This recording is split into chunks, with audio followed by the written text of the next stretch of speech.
Good afternoon. Wait, it's preparing. It says it's preparing to live stream. It's still preparing. Done. You're good. You're live. Good afternoon and welcome all of you to the first official meeting of the Blueprint for Maryland's Future, the Accountability and Implementation Board. Certainly it has taken us a while to get to this point, and there are a large number of people that I think we need to thank for bringing us to this point and what I think will be a really transformation opportunity for Maryland's future. Clearly, the members of the General Assembly, all of those who've worked for the last few years to help us get to this point. But I want to thank one person in particular, because I think it's because of his drive, his determination, and his foresight to help us get to this point. That is our own Britt Curran. Dr. Curran has been not only a leader in Maryland, but literally throughout the United States for education and generally. We know him for his tremendous work at higher education, not only here in Maryland, but in Ohio and other places as well. But he had worked over the last few years with the commission, all of the many people of the staff, members of the General Assembly, the governor's office, and so many others to get us to this point. So let me thank you, Britt, for your tremendous work, your leadership, your vision in helping us to get to this point. We are literally building on the blueprint for which you had a great deal to do with. And I want to thank you personally and to let you know that we are committed to making certain that we deliver for the many Marylanders who really need this step forward. Well, you're too kind. I can't thank you enough. It's just what an exciting moment to be with all of you and seeing this coming to this stage. But when someone chairs a commission, unfortunately, they get undue credit. The members of this commission, my goodness, how hard they worked, how smart they were, and the staff we had, starting with Rachel Heiss. I mean, she was a tour de force throughout this process. But, there were so many people across the state that came forth to lobby and argue for and support this effort. So this really was a community, a statewide team effort, but I deeply appreciate your very kind words, Todd. Well, you got a little bit ahead of me in thanking Mindy and McConnell, and also Rachel for her tremendous leadership, and the Office of Legislative Service for allowing us to have such a terrific team to help us move forward. Right. There are a number of people that we're going to think along the way, but as you know, we've been in the last couple of weeks working through some challenges, trying to make certain we get off on the right foot, to make certain that we get the resources in place. And I want to thank the governor and his office for helping us, because I think we have some good news to announce today, helping us to move forward, to make certain that we move forward in a very, very productive manner. The governor and members of the legislative team, the General Assembly and the Senate, as well as with Rachel and others, has gotten us to a point that I think that we're going to be able to move forward. We'll have a little bit more to discuss about that, but I want to thank you, Rachel, for all of your leadership over the last few years, and especially for getting us across the goal line to start with this morning in terms of getting resources to get started. We're going to start today by doing a couple of things. The primary effort here is to lay out an organizational path for us to look at some of the next steps that we will have to make, but also to give the public an opportunity to understand and know a great deal about the members that we have on this commission.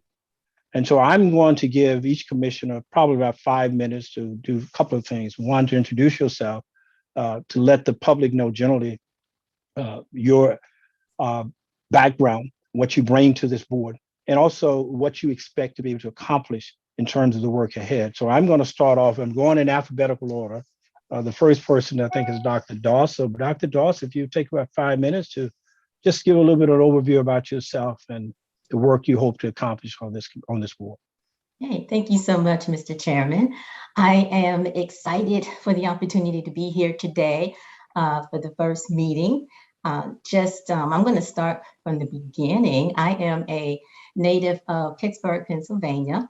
I came to Maryland, Prince George's County in 1985 with my husband. And we have lived in Maryland for over 25 years. And I now currently reside in Anne Arundel County. I am an advocate of public school education. My children were raised and matriculated through the Prince George's County Public Schools. I have been at Prince George's Community College for almost 30 years. Sometimes I kind of cringe and sometimes I'm kind of happy to say that and proud for almost 30 years. And I've had held various positions, but my background, my sole focus is in post-secondary education and that linkage with secondary education. And so my focus, and for the last 15 years, has been in the area of early college access. And that includes dual enrollment, CTE, career technical education, early college, and just our career readiness. And again, linking that secondary to post-secondary student. And I bring to the table that particular area of expertise, but I also bring to the table just an all-out support for public education. And again, in Maryland, because I've been a resident of Maryland for more than I've been a resident of Pennsylvania. So Maryland is my home in that aspect. And we have a lot of work ahead of us. And I'm looking forward to working with the team and all that we can do and bring to all of the students in Maryland. Thank you. Next, I think I have Fagan Harris. Fagan with us right now? Yes, Fagan. It's good to be with everyone today. Thank you so much. I grew up in Maryland and I did my entirety of my public education, K through 12, here in our schools. I've been really lucky. Some of the best educational experiences in my life came in Maryland, and I've been educated all around the world, actually. I've attended some really amazing places in higher ed. And yet when I think about the relationships and the mentors and the teachers and the educators who made the biggest difference in my life, it was people in Maryland public schools. My mom was a career public school teacher here in the state of Maryland.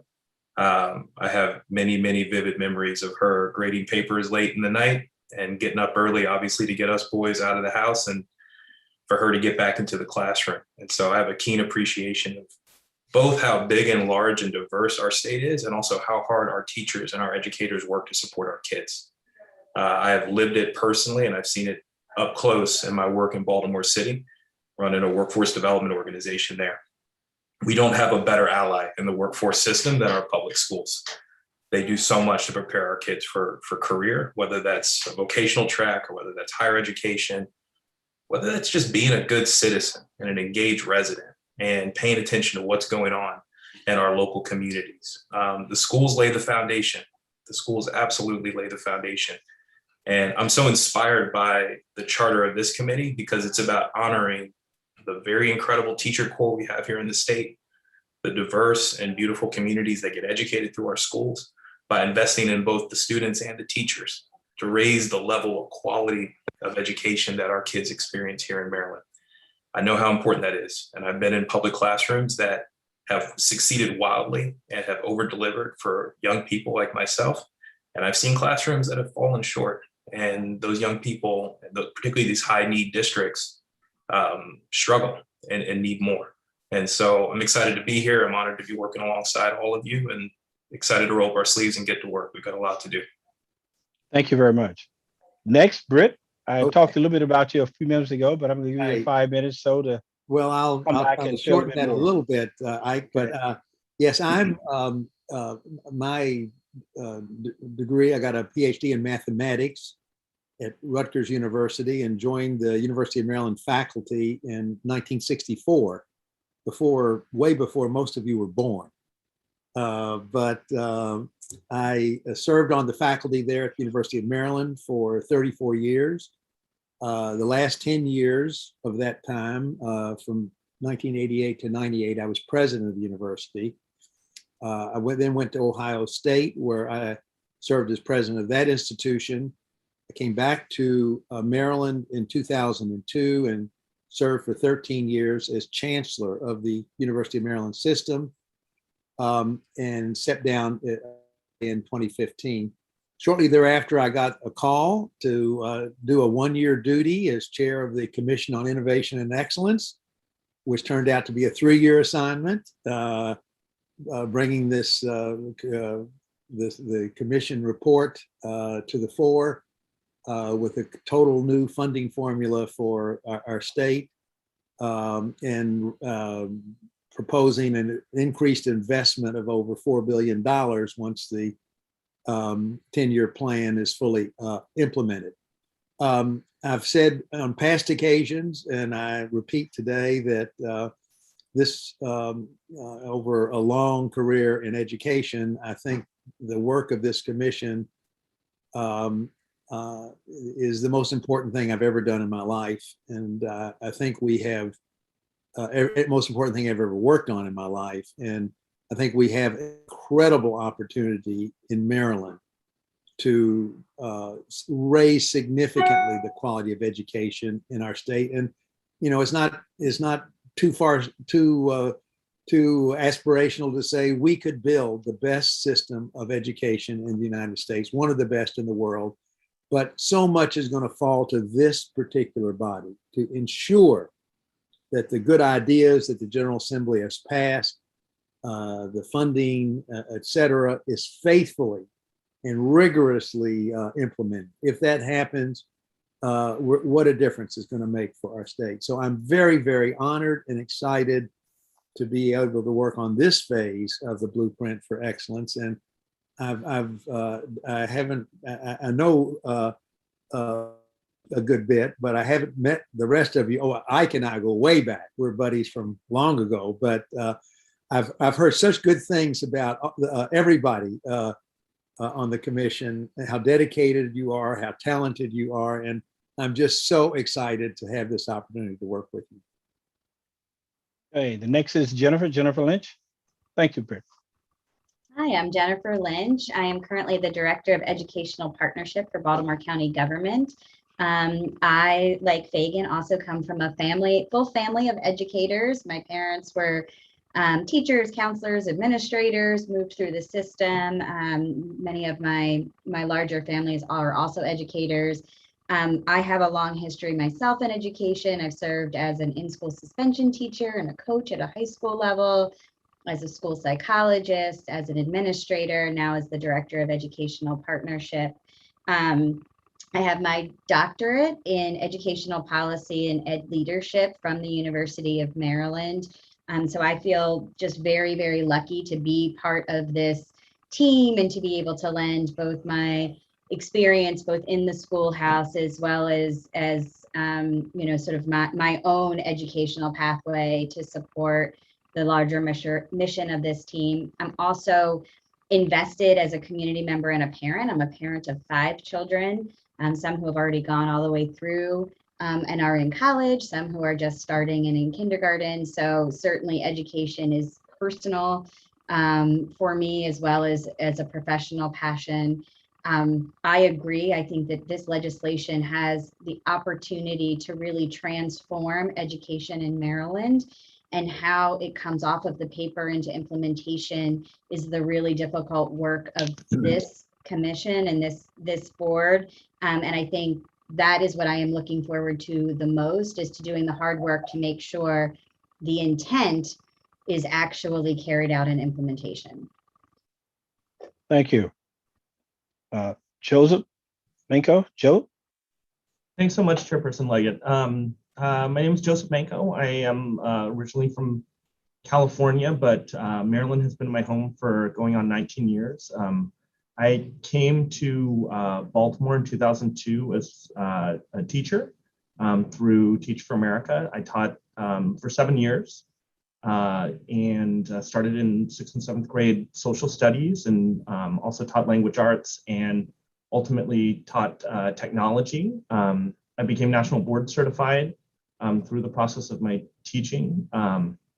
When I moved from teaching into school administration, I went through a program called New Leaders for New Schools, where they trained aspiring school leaders. And for the last 10 years, I was the principal of Liberty Elementary School, which was a small elementary school in Northwest Baltimore, serving about 500 kids. Just serving as the principal of Liberty is, my life's work. It's the most important thing that I think I have ever done and probably will ever do. Just working hand in hand with teachers, trying to work every day to provide the best possible education for our kids. At Liberty, we were a community school. We had really, really deep ties to our community and all the different aspects of the community school program. We had a food pantry and parenting classes and GED courses, and we ran the adjacent recreation center. So, a community school in name, but also in function and in spirit. We were a Judy Center, a strong believer in early childhood education, and I think that was a real blessing for so many of our students and families within the community. My wife is an educator. She is a art teacher here in Baltimore. It's just me and her and 2 cats is our small family. I currently work for the AIB Foundation as their education program officer. So I have the opportunity to just see good work going on throughout the city, primarily partnering with many nonprofit organizations to support various projects to help kids and community members throughout Baltimore. I'm so honored to be part of this commission and be part of this committee. I think it's a massive charge, and I do not take that lightly. I think this is a large responsibility, but the opportunity is immense for our state and for our kids and for our families. Just so enthusiastic to be working amongst a really, really fantastic and dedicated group of fellow board members. Excited for the opportunities that lay ahead of us, and confident that we will do as much as we can and work as hard as we can to make education a lot better for kids throughout the state. Thank you, Joe. Laura Stapleton. Hello, thank you. And I am very excited to be working with all of you, and I'm glad to meet you all officially. I am Laura Stapleton. I'm the interim dean at the College of Education at the University of Maryland, currently just interim, no plans to continue on. I'm originally from Michigan, product of public schools, and upon graduating from the University of Michigan, I came to the DC area as an economist at the Bureau of Labor Statistics. I encountered a book, Savage Inequalities by Jonathan Kozol, and that really flipped me, and I started doing educational research using my stat knowledge skills to better education. I spent about 13 years working in analyst positions and educational research positions, but then obtained my PhD in measurement, statistics, and evaluation. And so I've spent the last 20 years in university faculty positions. I was at the University of Texas, at the University of Maryland, Baltimore County, and now I'm back at the University of Maryland. As part of my faculty position, I also was part of the team that started up the Maryland Longitudinal Data Systems Center. So I am fairly familiar with the statewide data that are collected and used and have the potential to be misused. I get very geeky about appropriate use of educational data and statistical modeling. And so when it comes to the work of the Accountability and Implementation Board, and by the way, I'm thrilled that all of us have mentioned implementation, but not accountability, because I think the goal here is to implement the plan. And yes, maybe accountability comes into it, but I think all of us want this to be implemented. It's very exciting. But as several people have mentioned, this is a complex bill, and there are many areas where things could be defined in certain ways. I'm very excited about helping to define those metrics that can be used to appropriately aid the counties to implement this work. So I look forward to working with everyone. Thank you so very much.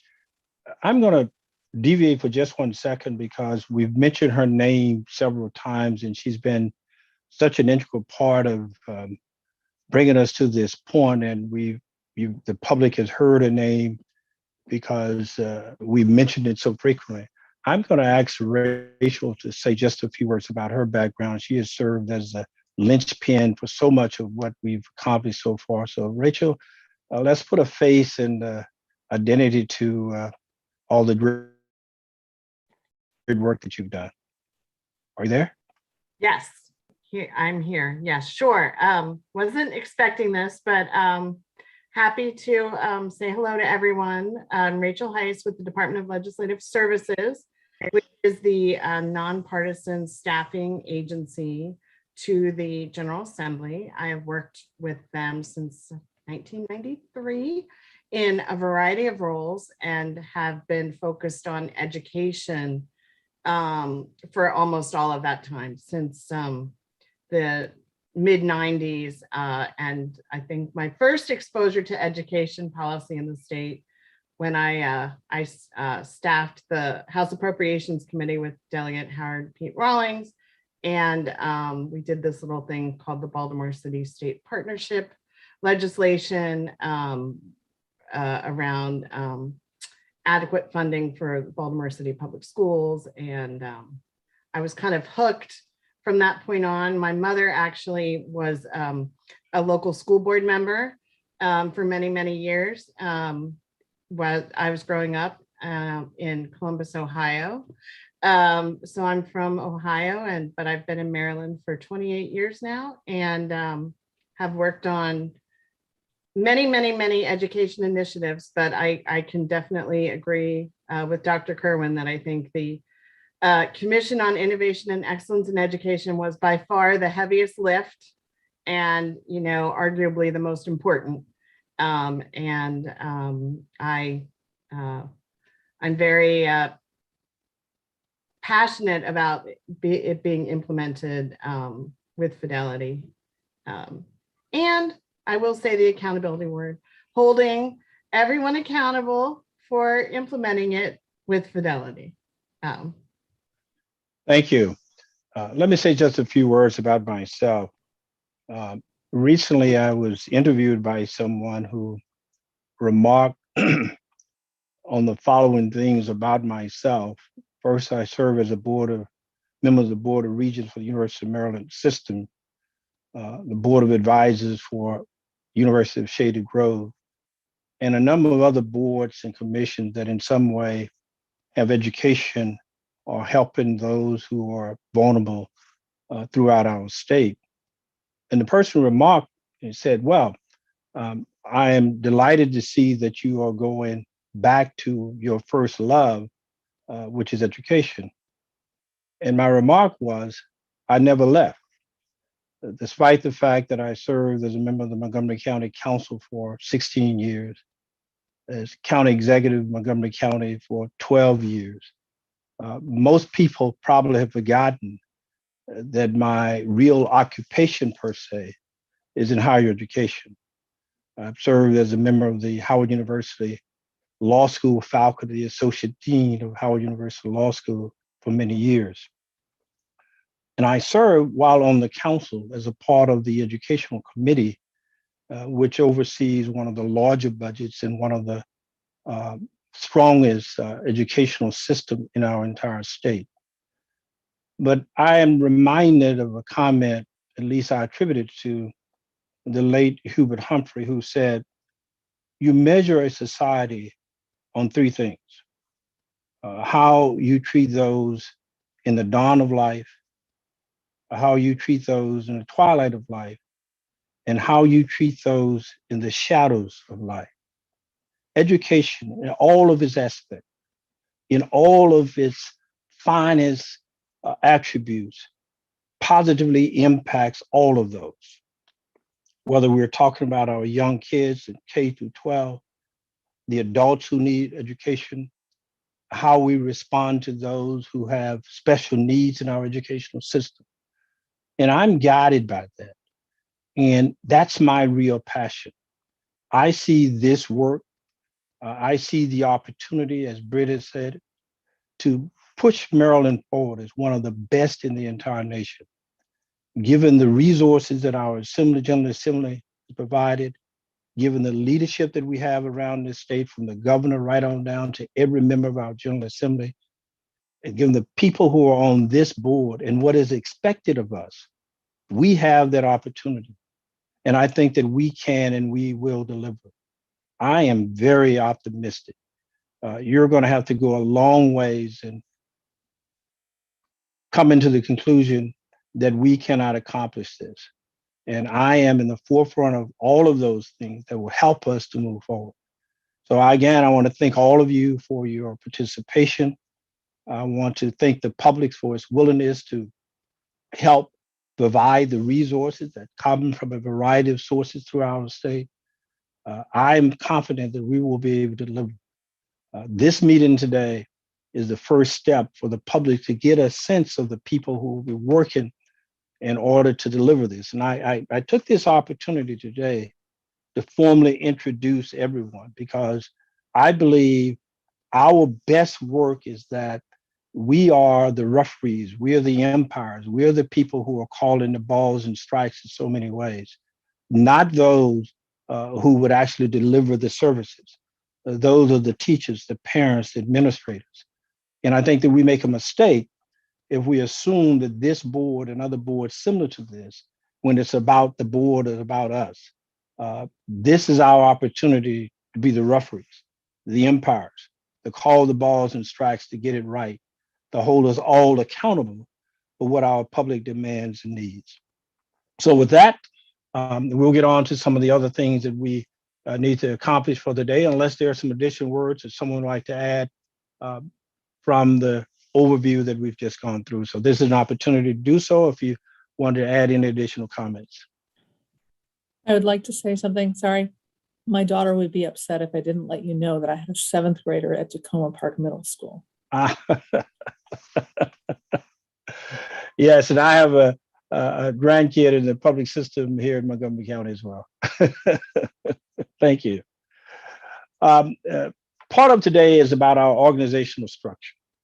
As I've indicated in a couple of previous conversations, it is difficult for us to work given the tremendous amount of work ahead of us in a large committee of 7 people. And so I've asked you to think about what you may view as a structure that you may think is appropriate. I have my own ideas, but those are simply my ideas. I want to hear from you what your ideas may be, how we can accomplish that. And so this is an opportunity to express that so that we have a structure that is effective and efficient for the mission ahead. The floor is open.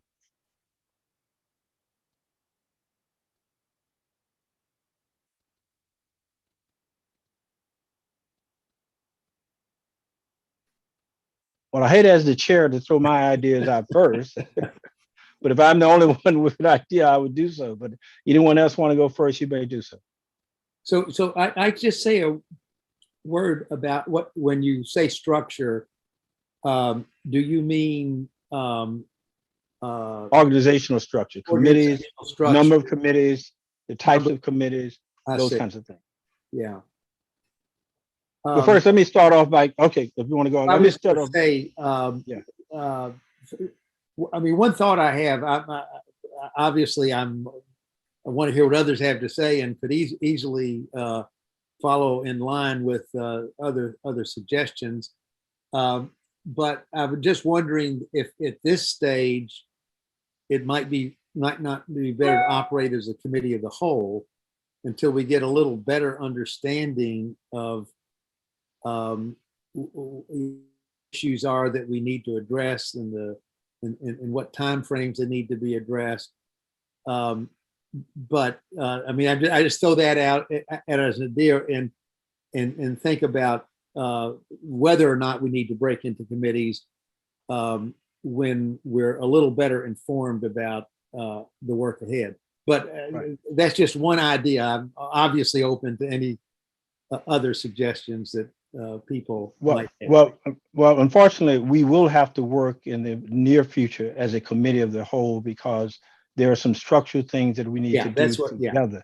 But ultimately, it may be what you've simply thrown out. That is that we wait a little bit before we formalize that. Right. I just want people to be thinking about it so that as we get to a point of formalizing that, we will be in a better position to do so.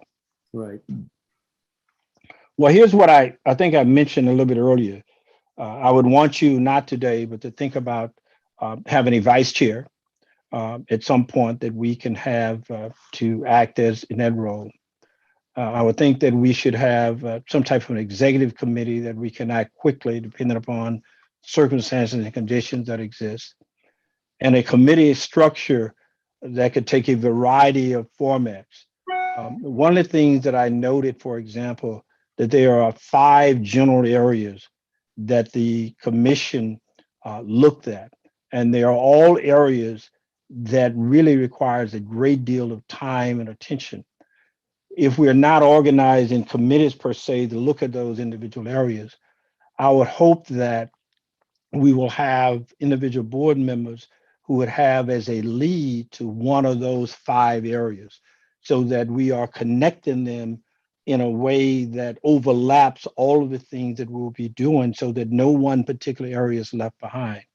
Whether or not it's early childhood, pathways to education, accountability, some of the others. But that's one way you can approach it. One of the places that we need to look, for example, in terms of accountability, does that need to be divided down into some other areas, working with some of the outside people that we hope to bring forward with us? So those are just some of the general things that are out there. But I think I agree with Britt that we don't have to act today to do that, and it was not my intent to do so. But I want us to be thinking so that once we come together, we're in a position that we can act swiftly to do so. But I want all of us to really think about that in what area you think that you best be suited in or what you would like to do. But those 5 areas jump out to me just as a very good organizational standpoint for which the commission put together, and they will require a great deal of attention. And my concern is we not deal with one at the deficit of something else, because I think the way the commission put them together, they're all interrelated, and we have to address all of them across the board comprehensively. I personally like that idea, Ike, of having us individually identify with one or more to be area of a special focus. Yeah. And what we're going to do in our subsequent meetings or retreat, we're going to have a great deal of discussion about that. And so I would hope that once we've had that discussion, you can look at those and decide which one or more that you would like to have the lead in. Not that you would not participate and be involved in all of them, but I think it's always best to have a lead or a person or a number of people who are very focused about particular areas so that we can cover them in the depth and in the quality I think that we need to do so. So we will do that. One of the areas in terms of organizational structure that I think is important for us is that I'm very keen about having an advisory board. And we're only 7 people here, and we have a great deal of talent around this state. People who at least approach me with the idea that they would like to participate in some fashion. And we need to have a structure whereby we can receive those ideas, have people feel engaged, participating with us in some fashion. And we've also had members of the General Assembly who said, you know, they think that it's a good idea that to have an advisory committee because I think that it could help us in a number of ways. Garnering greater expertise around the state, making sure we have the diversity, the geographical diversity and inclusiveness that we should have in all aspects of this great endeavor. So at some point, we will hope to put that together. I would want to be able to announce earlier that we will have an advisory committee, and we will determine that structure a little bit later on, the number of people in it, how it would be organized, and how that selection process would go about. But so many people have come to me about ideas and suggestions, and at least informing them that we contemplate having an advisory committee, I think would be wise for us to be able to announce earlier than later, because I think that will provide us with an opportunity to engage people that they know that it's something that's coming that they can potentially participate in. Not that we will have it today or anytime in the next few weeks, but down the line, that is something that we contemplate doing. Can I make a, nope. Sure. I really like that idea. I think advisory committees would be important. I wonder whether we need multiple advisory committees because there's many different types of stakeholders, and sometimes they will be louder than others. I would want to make sure that we had, a chance to hear from parents, had a chance to hear from teachers in one setting. It could be that instead of multiple advisory panels, we just plan to have multiple open forums for input. We will have open forums and input regardless of how we structure an advisory committee. That will be something that is ongoing in all of our committee meetings and all of our general meetings. It is anticipated that there will be an opportunity for the public to participate. This is over and above that there is a standing committee or committees, as you just described, that would have an opportunity to work on individual ideas, to suggest to us things that we need to work upon or to cover things that we may want the advisory committee to look at, in addition to that open process that I've just described. I just wanted to say that I've had similar conversations with folks about the advisory committee, advisory board, and I do support that so much. And I think it'll be an opportunity to give us geographical diversity around this board. And I look forward to working and getting started or assisting with structuring that. Thank you. I'll plus one everything that's been said, and would also underscore the importance of incorporating student voice in an advisory. Yes. I think that's absolutely critical. Okay. All right. Is there a structure that you are envisioning for the advisory board? Is it something? No, that not at this with the time. committees or? No, not at this time. That's something we will discuss a little bit later on with ideas about the size, the composition, the selection process. All of those things need to be decided later. But what we need to be able to do now, I think, for the common good of all of us, is to announce that we intend to have an advisory committee. That's all I want to be able to announce today, that we plan and we will have an advisory committee. The structure, the timing, all of those things, and the selection process will come later. Because we can't do all of that now, but simply announcing and indicating to the public that we intend to have one, I think will go a very long ways for us. So, Mr. Chairman, would a motion be in order? Yes, if there's no further discussion about it, a motion will be done. Yeah, well, I would like to move that we publicly and today commit to the creation of an advisory committee. The process for selecting the members and the nature of the advisory committee or committees would be determined later, but we as a body commit to forming advisory committee or advisory committees. Thank you. Is there a second to that motion? I second that motion. Okay. This point is now open for discussion. Let me make sure that we fully understand what we're saying today. We're saying that we are announcing that we will create an advisory committee or committees. The structure, the nature, the composition of that will be determined at a later date, and that we would welcome the input of those who are asking about participating to follow and be aware of the process that would come a little bit later on. But that is one of the first things that we would do as a body is to form an advisory committee. Did everybody fully understand that? Did that fully capture what you stated, Yes, it Britt? does. Yes, it does. Okay, all right. Any further discussion? All in favor, please indicate by saying aye. Aye. Aye. I, Aye. All right, thank you.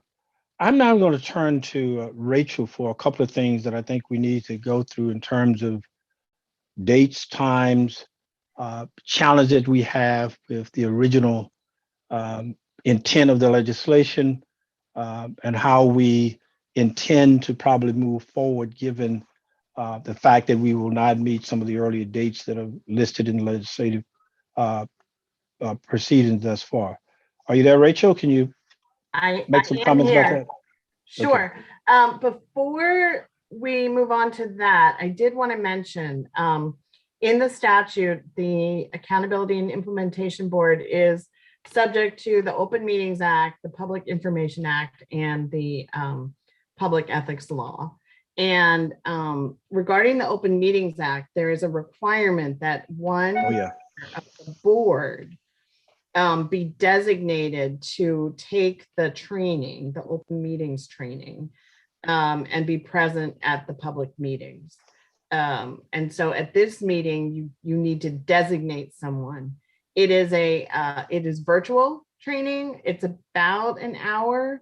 So it's not too time consuming. And so if we could have a volunteer for someone who would be willing to do that, that would be great. I plan to participate, but I'd hope that there be someone else who would be a part of that as well. I would definitely participate. Okay. Okay. I will send Okay, you. we have two. Rachel, anybody else want to join? You could do so as well. And we'll send a notice around when that session will be held, and any and everybody else who would want to be a part of it, you can do so. Great. I'll send that to everyone. Myself and Dr. Dawson. Yeah, I'd be happy to join Okay. as well too, Rachel. It's actually it's like on demand type of training, so you really can do it anytime. So I'll share it with everyone, and we just need one person to actually do it for now. And then, but I think as many of you all as are interested is helpful. And I'm gonna do it myself. Okay, so then the other, in terms of the upcoming, well, and some past deadlines. So under the law that was originally passed in the 2020 session, and then during the 2021 session, the legislature overrode the governor's veto of the original bill and then made some changes to address the delay, the timing issues due to the essentially 8 or 9 month delay in the bill being enacted. As part of that, some of the dates in the law were changed, but they were contingent or assumed that the AIB would be operational, up and running really, by July 1st of, well, originally of 2020, so now of 2021. So clearly we're a little behind in that schedule. And so that kind of has a domino effect, I think, on your work moving forward. The first deadline has passed. There is a November 1st requirement for an annual report to be submitted to the Governor and General Assembly each year that essentially would provide an update on the progress and implementing the blueprint for Maryland's future, any issues or recommendations that the board has to the Governor and General Assembly, and also any comments on the adequacy of the funding that's being provided. That's part of the annual report. So that has clearly already passed earlier this month.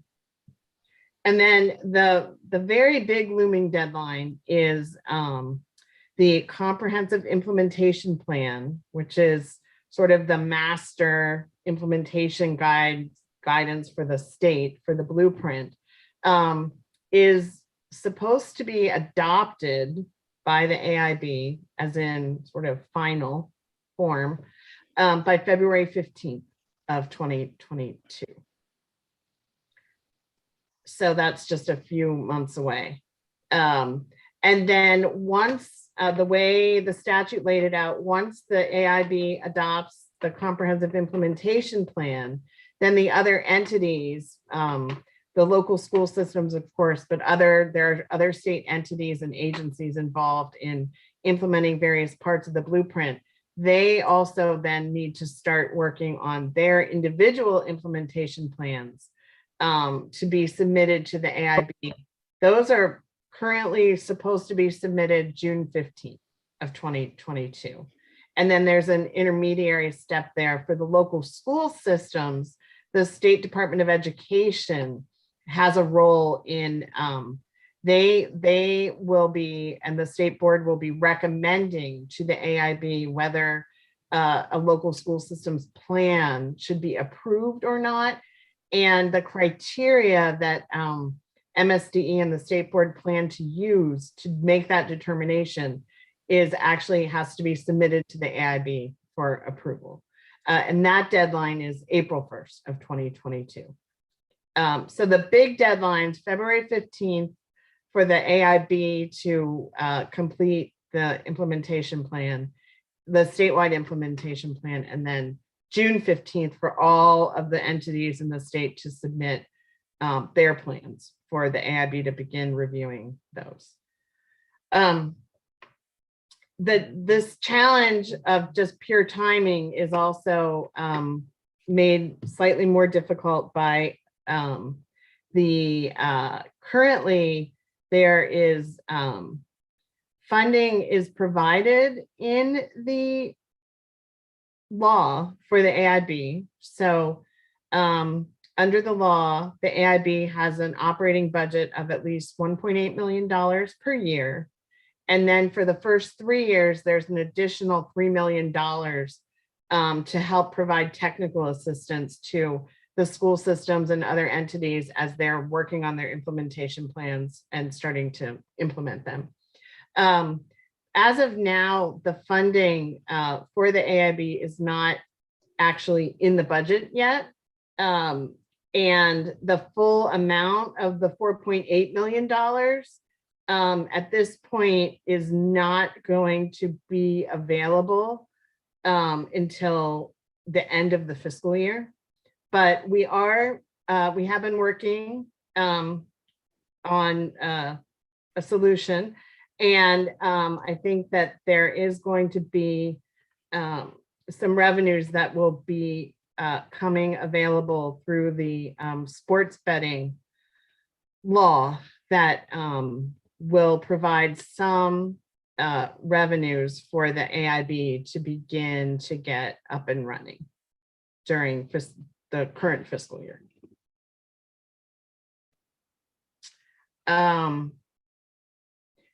So I think one of your challenges is to determine what a more feasible schedule is that you could then communicate that to the Governor and General Assembly. Perhaps this annual report obviously was not done, but some kind of correspondence, just sort of summarizing sort of the situation and what dates or deadlines you would be looking to adjust those timing. And then hopefully the General Assembly could either, and the governor could either acknowledge that, or they could actually change the dates in the law if they felt that was necessary.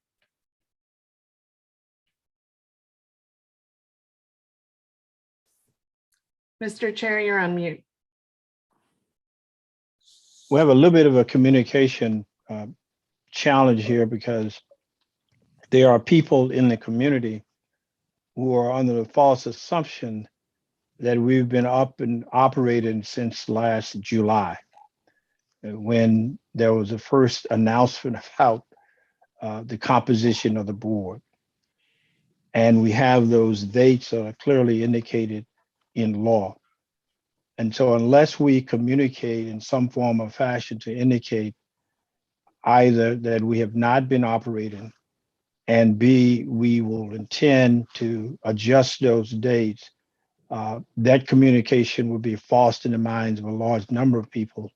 And therefore we would receive, in my opinion, some undue criticism for not meeting dates for which people believe we should meet based on some earlier assumption. So we need to communicate something to the governor, General Assembly, and others, that we were or have not been in an operating mode over the last several months, and that we need to adjust those dates, at least for the first year, so that the public and everyone else is aware of the challenges that we face and how we intend to proceed going forward. So that I would hope that in the very near future, we can have as some form of communication to the governor and the presiding officers, an explanation of where we are today, so the public is fully aware and there are no further miscommunications about the dates and how we intend to address those.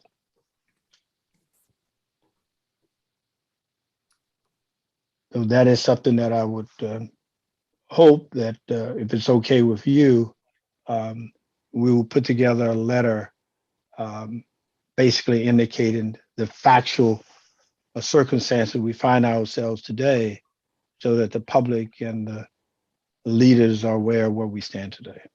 Mr. Chairman? Mhm. Just one initial thought is that the assumption was we were running on July 1. Right. We're now, our first meeting without a budget, as I understand it, is in the middle of November. Right. So that's what, July, August, September, October, 4.5 months Right. later. So just as a rough approximation, would it make sense to move those dates back roughly 5 months? Because somebody thought that that was in a reasonable time frame for those dates, and we could, it would be a logical letter, it would seem to me, to make that comment. One other question: do we have any sense? Is that, if I understood what was said right, the budget has not been released for the AIB? Is that correct? So the separate legislation was enacted during the 2021 session that authorized sports betting, and also the regulation of fantasy sport betting. And as part of that law, the General Assembly included what's called a supplementary appropriation, where the additional sport betting revenues, as they come in, they are credited to the Blueprint Fund. The revenues that are available to the state are credited to the Blueprint Fund. And then there's a separate section of the law that specifies certain amounts for different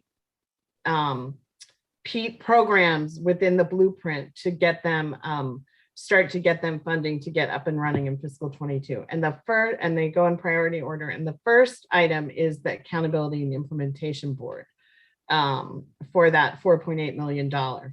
At this point, you've probably read in the newspaper that the sports betting licenses have not been, the process is not complete yet. So, and the license fee revenues will not be available until the end of the fiscal year. But there are some revenues that have been coming in from the fantasy regulations. And so as those revenues get credited to the Blueprint Fund, then there's some technical issues that need to be sorted out. But once they are, then those revenues will start to become available for the AIB. But wasn't there the $1.2 million appropriation for the AIB? There's a $4.8 million supplementary appropriation. There's also other language in the budget bill that would that gives the governor the authority to transfer funds from the blueprint fund balance. But that requires a budget amendment. The General Assembly provided for this supplementary appropriation so that those sports betting revenues would essentially, kind of automatically go to funding the AIB, which was their first priority for funding. And what I made reference to earlier was the hard work that Rachel and others have been engaged in to make sure that we can get the initial source of the monies from the fantasy component of it. And if we're able to do that, that would allow us to proceed until the regular funding schedule kicks in a little bit later on. And that's what I was thinking. Rachel and members of the governor's staff and others and members of the General Assembly for helping us to identify and find a way in which we can proceed quickly rather than to wait for formal amendments and other things that would delay us for several months.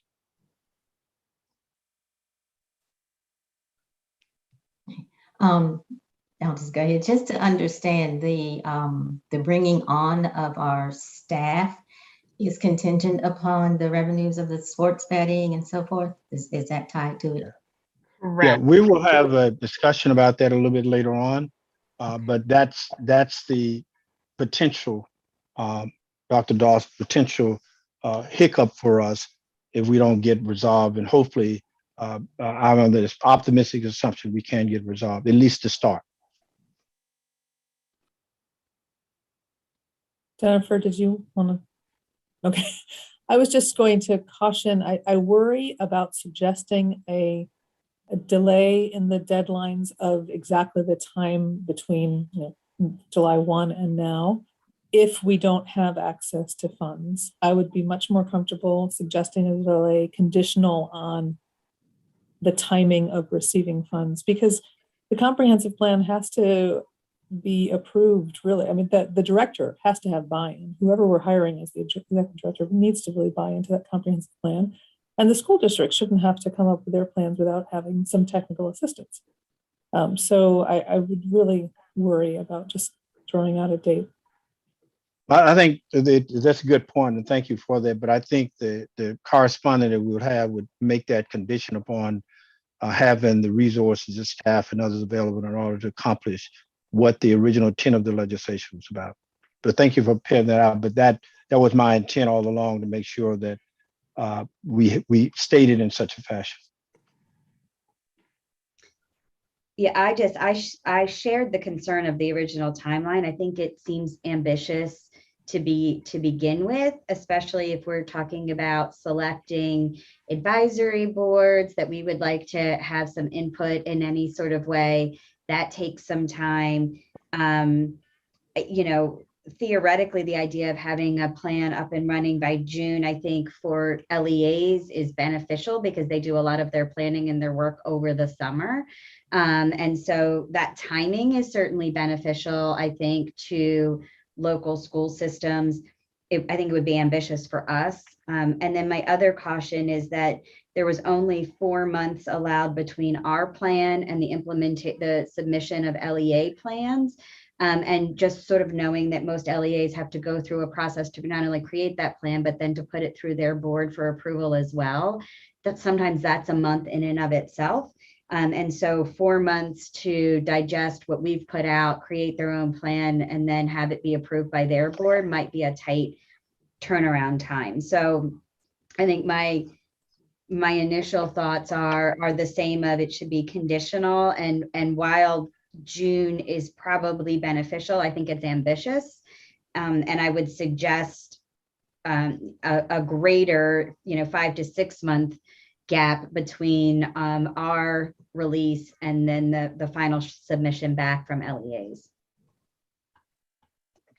Yeah, I was just I was thinking really along the lines of Dr. Lynch and thinking about this from the perspective of the districts that are trying to implement these plans and what it would take in terms of timing to do the planning around the implementation, to gather the feedback from their constituents, and to go through and get it approved by each of the local boards.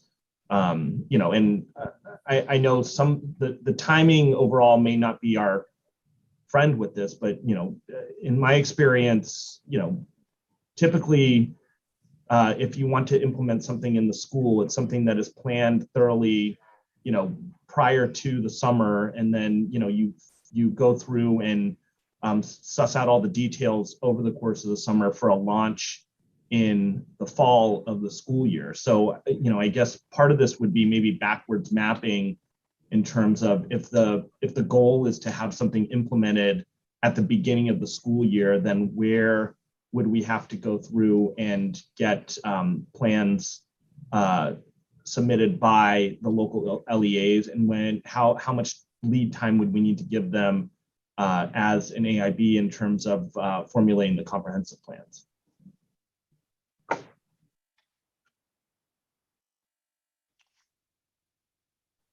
Well, before we send out the letter, we will run it by you so that we would maybe have some additional information about the funding by that time, as well as some indication of the language that we will utilize so that the language will reflect, hopefully, all of the concerns that you've just raised, so that we could have this on a more timely format that is realistic and appropriate for where we stand today.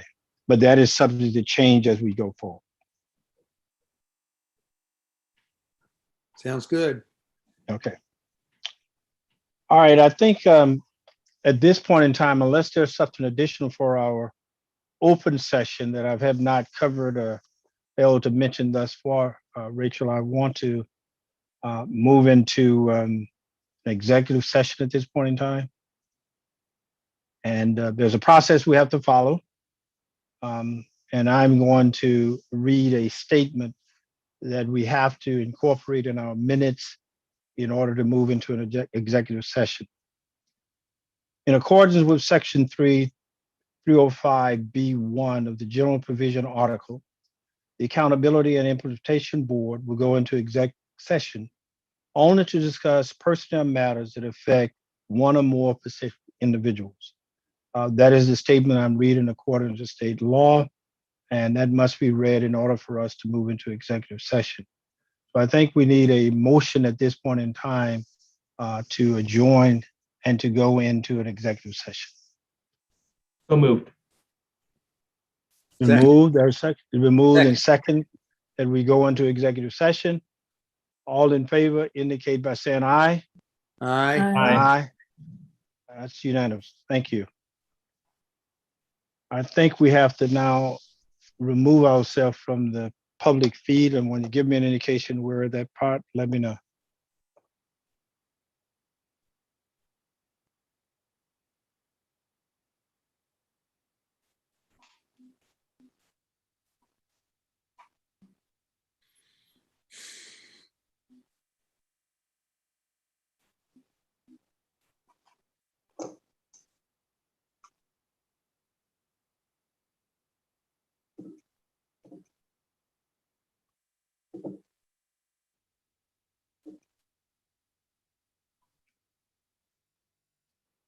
Are we disconnected from the general public at this time? 1 second. Okay. So at this time, you all can go ahead and leave this meeting and use the other link to go to the closed session.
We are back and we are live.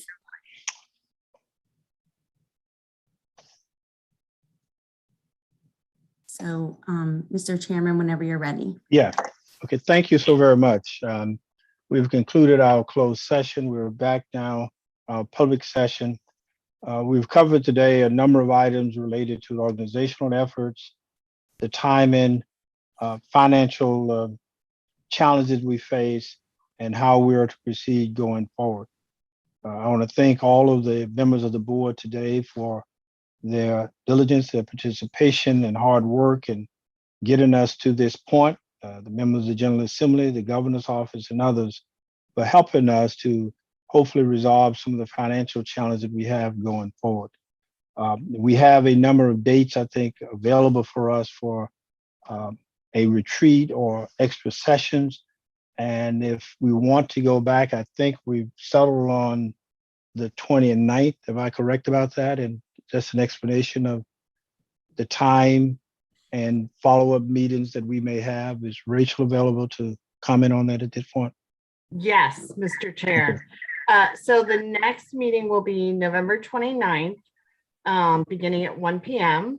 And we don't have the full agenda yet, but at least part of that will be to begin to take a deep dive into the blueprint for Maryland's future and the policies and rationales that kind of underpin it. And so we will have Mark Tucker and others from the National Center for Education and the Economy who will be briefing you all. And either at that session or probably a later session, a discussion more thoroughly related to board responsibilities and its role as it relates to that, as well as some opportunities in addition to others, whereby we will talk with some of the other stakeholders, have in place for us the working relationships that we see going forward.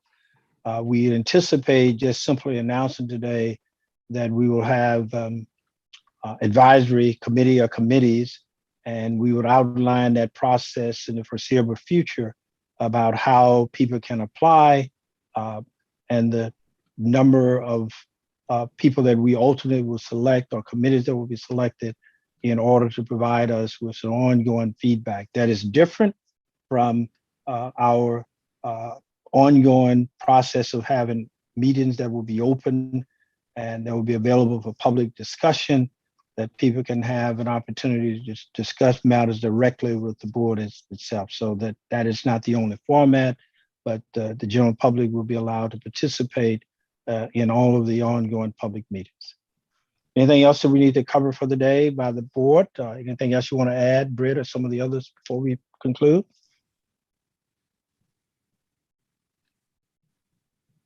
Okay, if not, I need to have a motion for adjournment. So moved. Second. Okay, all in favor, say aye. Aye. Right. All right. Thank you, guys. Thank you so very much.